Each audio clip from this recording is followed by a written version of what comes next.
Sa wakas, nag-release na din si Oppo dito sa Philippines ng kompletong variant sa Reno series. Dati kasi kapag nag-release si Oppo, dalawang variant lang. Halimbawa, Reno 5 at Reno 5G or Reno 6 at Reno 6Z.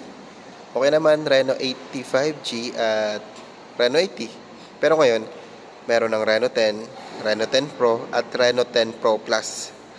Madalas yung Pro at Pro Plus sa ibang bansa lang yan nire-release. Pero ngayon, nasa Philippines na siya. Okay, let's go. Pag-usapan natin ang specs ng Reno 10 Pro at ipagkukumpara natin si Reno 10 at Reno 10 Pro at ikukumpara din natin si Reno 10 Pro kay Reno 8 5G para malaman natin kung worth it nga ba na bilhin si Reno 10 Pro kung galing ka sa Reno 80 5G or galing ka sa Reno 8 5G. Okay, let's go. 12GB plus 256 na din naman si Reno 10 Pro. AMOLED display na din siya. 120Hz refresh rate. 4,600 mAh ang battery, 80 watts super VOOC, 50 megapixel sa main camera, 32 megapixel sa telephoto at 8 megapixel sa ultra wide. 32 naman sa front camera. Processor naman na gamit niya ay Snapdragon 778G. Ngayon, ipagkukumpara natin si Reno 10 5G at si Reno 10 Pro 5G. Malaking price difference nilang dalawa. Simulan natin ang difference nila sa camera. Si Reno 10 Pro 5G, ang camera niya ay 50 megapixel ultra clear main camera with OIS, 32 megapixel telephoto portrait camera, 8 megapixel ultra wide angle. Si Reno 10 5G naman ay naka 64 megapixel sa main camera, 32 megapixel sa telephoto at 8 megapixel sa ultra wide. Bakit mas mataas ang megapixel ni Reno 10 5G? 64 megapixel versus kay Reno 10 Pro 5G na 50 megapixel lang.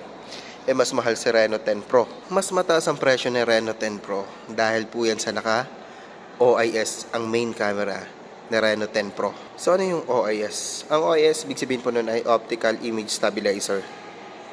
Meron din tinatawag na EIS. Yung EIS naman ay Electronic Image Stabilizer. Pero para sa akin, ang pinakamaganda talaga ay OIS. Kasi hardware yung naka-install sa camera niya. Si EIS naman ay software lang. Ano ba yung nagagawa ng OIS? Yung OIS, stabilizer po yun. Kung familiar ka sa gimbal, same function po ang nagagawa nila. Nagagawa nitong mas stabilize yung video na nire-record mo. O kaya naman kapag nagtitake ka ng photo.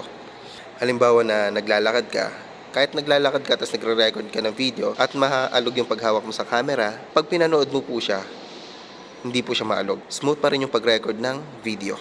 At dahil hindi maalog yung video na na-record mo, hindi siya masakit sa mata at mukha siyang parang kuha ng professional cameraman. At syempre, advantage din nito kapag nagtitake ka ng photo, kahit naglalakad ka, iwas blurred yung picture na kinukuha mo kahit naglalakad ka. Kasi nga, stabilize siya. Yung telephoto naman at wide angle, na-explain ko na yan sa isa kong video, na ang pinag-usapan naman namin doon ay ang Reno 10 5G. Kaya mas maganda mapanood mo din yun, okay? Sa front camera naman ay 32 megapixel. Same lang naman na 32 megapixel ang Reno 10 5G at ang Reno 10 Pro 5G. Ang pagkakaiba lang ng dalawa ay sa Reno 10 Pro 5G ay merong autofocus. Automatic na nadetect ng AI yung subject at nag-autofocus siya sa subject. Sa Reno 10 5G naman, wala siyang autofocus. If ever na nag-autofocus, manual mong isa-select yung subject sa screen para mag-focus siya doon. Sa video recording naman, max resolution nilang pareho ay 4K resolution at 30 FPS. Ang pagkakaiba lang nilang dalawa, sa Reno 10 5G ay naka OIS, pero sa Reno 10 Pro 5G ay naka OIS plus EIS. So meaning, dalawang stabilizer gamit ni Reno 10 Pro 5G. Kaya kapag nagre-record ka ng video, sobrang smooth. Para bang professional videographer na yung nagre-record ng video. Maganda ito gamitin kapag vlogger ka or mahilig ka gumawa ng travel vlog. Kung may plano ka maging travel vlogger, magandang panimula ito. Maganda yung camera ni Reno 10 Pro 5G. Mas magandang pang startup siya. Kaysa naman bumili ka kaagad ng sobrang mamahaling camera, accessories, mga gear, tapos wala ka namang skills. Sa front camera naman, video recording, same lang silang max resolution ay 1080p at 30 fps. Same lang din na may video anti-shake. Ang difference lang ni Reno 10 5G, 1080p lang ang default resolution. Pero sa Reno 10 Pro 5G, pwede ko mamili kung 1080p or 720p. Di naman siya ganun ka big deal para sa akin. So, punta tayo sa storage niya. Ang storage nga pala nila sobrang laki ng difference pagdating sa RAM. 8 plus 8 gig of RAM si Reno 10 5G. Pero si Reno 10 Pro ay 12 plus 12 gig of RAM. 12 gig of physical RAM plus 12 gig of virtual RAM. Total na rin po siya ng 24 gig of RAM. At same lang naman silang 256 gig of internal memory. Sa display naman, same lang naman silang AMOLED. At same lang din na in-display ang fingerprint scanner. Sa chipset naman, nagamit nila si Reno 10 5G ay Dimensity 7050. At si Reno 10 Pro ay Snapdragon 778G. Alin dito yung mas maganda? Para sa akin, yung Snapdragon 778G. Pero ito na yung masasabi ko. Sobrang konting lang ng difference itong dalawa. Ito yung problema ko kay Oppo. Sobrang tinitipid niya ang processor ng mga smartphone niya. Hindi ko naman sinasabi na basura yung processor niya. Malakas naman yung processor na yan. Kaya mo naman maglaro dyan ng Genshin Impact ng nasa around 50 FPS. Yun nga lang, sana nilakasan pa nila ng processor para kay Reno 10 Pro. Again, hindi ko naman sinasabing mahina yan. Ang sinasabi ko lang, sana mas pumili pa sila ng processor na mas malakas. Gets? Kabitin lang talaga ako. Siguro nag-expect lang siguro ako ng sobra-sobra. Anyway, di lang naman processor yung binibili mo sa kanya, kundi yung smartphone mismo. Okay? Tara, continue natin ang comparison. Sa battery, 5,000 mAh ang battery ni Reno 10. Pero sa Reno 10 Pro 5G ay 4,600 mAh battery. Mas mababa yung capacity niya, pero mas mataas naman ang watts niya. Dahil naka 80 watts superbook na po siya. Sa Reno 10 5G naman ay 67 watts superbook. Yung 80 watts siguro nasa 28 minutes lang. Full charge na agad yung 4,600 mAh na battery. Tingin ko okay naman si Reno 10 Pro. Nabitin lang talaga ako sa processor. Opinion ko lang naman yon. Ngayon ipagkumpara naman natin si Reno 8 5G at si Reno 10 Pro. Si Reno 8 5G 27,999 yung presyo niya. Si Reno 10 Pro 5G ay 29,999. Simulan natin sa storage. Yung RAM ni Reno 8 5G ay 8 plus 256. Si Reno 10 Pro 5G naman ay 12 plus 256. Sa display naman, same lang silang AMOLED. Yun nga lang mas maganda yung design ni Reno 10 Pro. Kasi naka 3D curved design na siya. At mas mataas ang resolution ng screen. FHD plus na po. Sa main camera naman, same lang silang naka 50 megapixel. At ito yung gumugulo sa akin ng sobra. Si Reno 8 5G confirm naman na meron siyang Sony IMX sensor. Pero si Reno 10 Pro 5G kasi, hindi ko sure. Sabi nila meron daw. Meron siyang Sony sensor. Yun ang sabi nila. Sa website ni Oppo, hindi naman siya naka-highlight. Yung ibang vlogger na napanood ko, binabanggit nila na naka-IMX sensor si Reno 10. Correct me if I'm wrong na lang siguro. Kasi di ako makapag-commit kung tama itong source ko.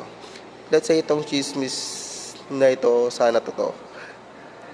Sa Reno 10 5G, telephoto camera ay naka 32 megapixel, IMX 709.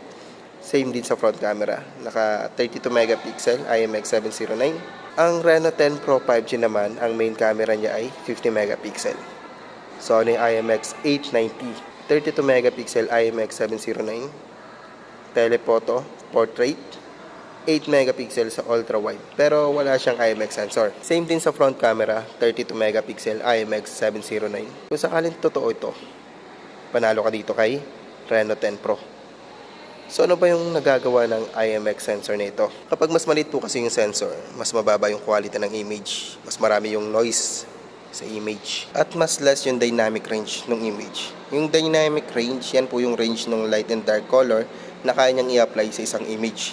Meaning kapag mas malaki yung sensor at maganda yung quality ng sensor na ginagamit ng camera, mas maganda yung image na kaya niyang i-provide. At malaking tulong ito kapag nagtitake ka ng photo sa low light environment or sa madilim na lugar or kaunti lang yung source of light. Ilan lang ito sa mga naitutulong ng sensor. At sana legit yung source ko, di ko na din babanggitin yung source, pero ito yung sure ko. Kaya hindi hina-highlight ni Oppo na naka Sony IMX sensor si Reno 10 at Reno 10 Pro 5G dahil yung mga sensor na ginagamit nila ay hindi ganun kataas para higitan yung IMX 766 na ginagamit ni Reno 8 5G. Para sa akin lang naman yun. Para sa akin, ang nilamang lang ni Reno 10 Pro 5G dito kay Reno 8 5G ay ang telephoto. Nasa sayo na lang kung kailangan mo ng telephoto. Ano ba yung telephoto? Panoorin mo na lang siguro yung isa kong video about Reno 10 5G. Kasi doon ko na in-explain yon. Sa front camera naman, same lang silang 32 megapixel at naka Sony IMX sensor 709. Sa video recording, same lang naman silang naka max ng 4K resolution at 30 FPS. Advantage lang talaga ng Reno 10 Pro, meron siyang OIS plus EIS. Meron namang EIS sa Reno 8 5G. Yun nga lang, kung ilalaban ito sa OIS, panalo pa din syempre si OIS para sa akin. Sa front video recording naman, same lang silang max resolution ay 1080p at 30 fps. Pareho din na may stabilizer pero AIS lang po ang gamit ng pareho. Chipset naman na gamit nila, si Reno 8 5G ay naka Dimensity 1300.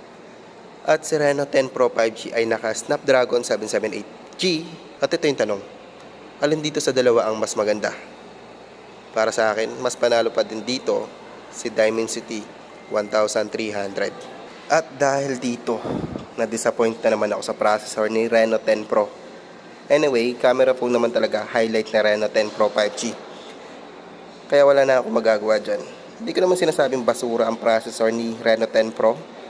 Kaya niya naman i-run ng mga games kagaya ng ML na naka 60 FPS, Genshin Impact na around 50 FPS, Call of Duty nang nasa around 40 FPS, PUBG nasa around 55 FPS, kaya niyang i-run yan. Malakas yung processor na yan. Nag-expect lang talaga ako ng sobra-sobra.